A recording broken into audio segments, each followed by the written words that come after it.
Hello everyone and welcome to Cinderful Gaming. In today's video we're going to look at getting started with the Soulblight Gravelords in Warhammer Age of Sigmar, building the force around the Deathstench Drove battle formation. Today's video is sponsored by Gap Games, a fantastic miniature wargaming store in Queensland, Australia. They stock a wide variety of miniature wargames from all things Games Workshop to some of my personal favourites, Conquest, The Last Argument of Kings, and all things Modifius wargames as well. Use our affiliate code in the link below to help support both this fantastic store and the channel as well. And so, to begin with for our force, we're going to look at taking a Necromancer.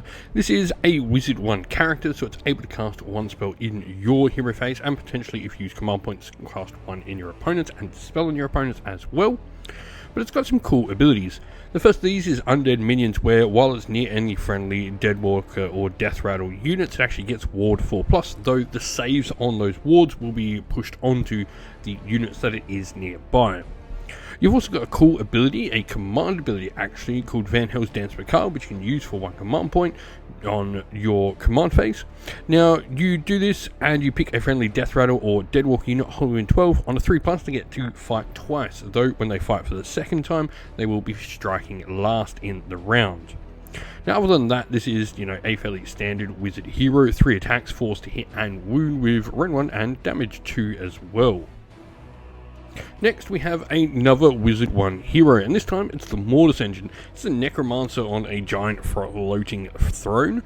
Now it's got a few cool abilities. The first of these is the Reliquary, which starts it with a little counter next to it on A1, and each time wizards nearby that are friendly Soulblight Gravelords ones cast spells, they will increase that value by 1. You can then spend these once per turn during your shooting phase to pick 3 enemy units within 10 inch and inflict amount of damage on a 3+ equal to the amount of the dice that's been placed next to it from the spells cast around it.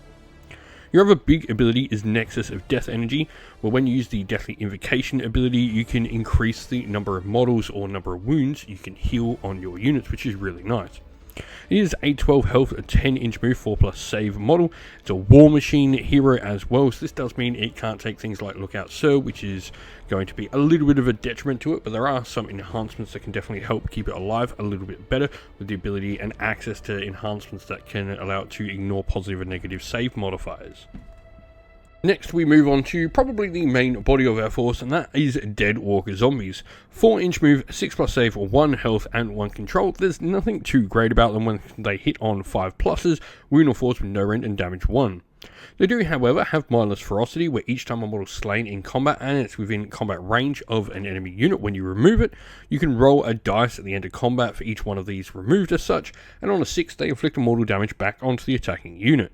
This does mean they've got a little bit of splashback damage. They're relatively dirt cheap, coming in at 20 blocks for roundabout, at the time of running, 140 points. This will go up and down depending as the edition pans out, but they are really cheap. 40 blocks, really solid, because there's just so many wounds to have to punch through.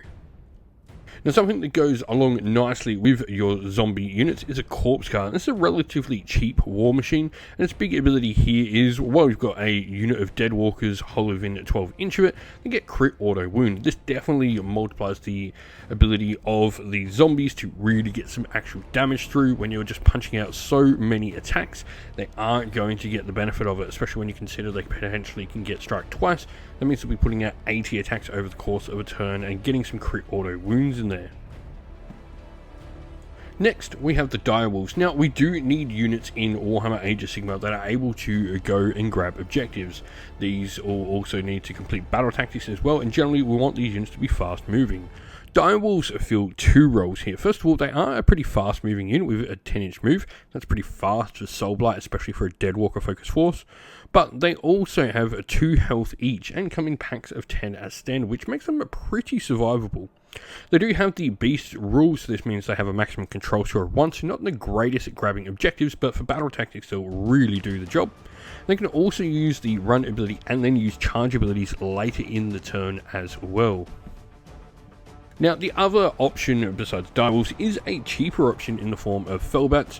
You do get 3 wounds on a 6+ save, and you get 3 models for 100 points, so you're not getting anywhere near as many wounds as you are with Direwolves. You do get a couple of different things. First of all, these models actually have some decent damaging attacks. 4s and 4s, no rend damage 2. This is obviously different to the 4s and 3s, no rend damage 1 that we have on the Direwolves. But they've also got Fly here. This is a really useful one, especially if one side of the board is maybe covered in terrain. Makes it easier to get around to objectives and into places you need to be for battle tactics as well. Now, they do have obviously the beast keyword here as well, like the Direwolves, limiting their maximum control score.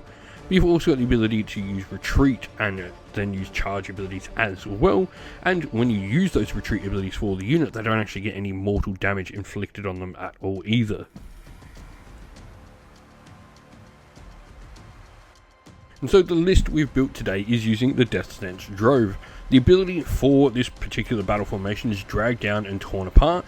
We get to pick 3 friendly Deadwalker units in the combat to be the targets of this once per turn. We get to make a piling move with them, and then if we do so with them, we pick an enemy unit in combat with them, roll a d3 and on a 2 plus, inflict an amount of mortal damage equal to that roll on that unit. Now, our first regiment for the force is going to have our Necromancer, who will be our general, and we've got Heroic Trait Lash of the Sire, which can give some extra movement to some nearby units. We then have for units in this regiment a Deadwalker zombie block that's been reinforced, Direwolves, Fellbats, and a Corpse Cart.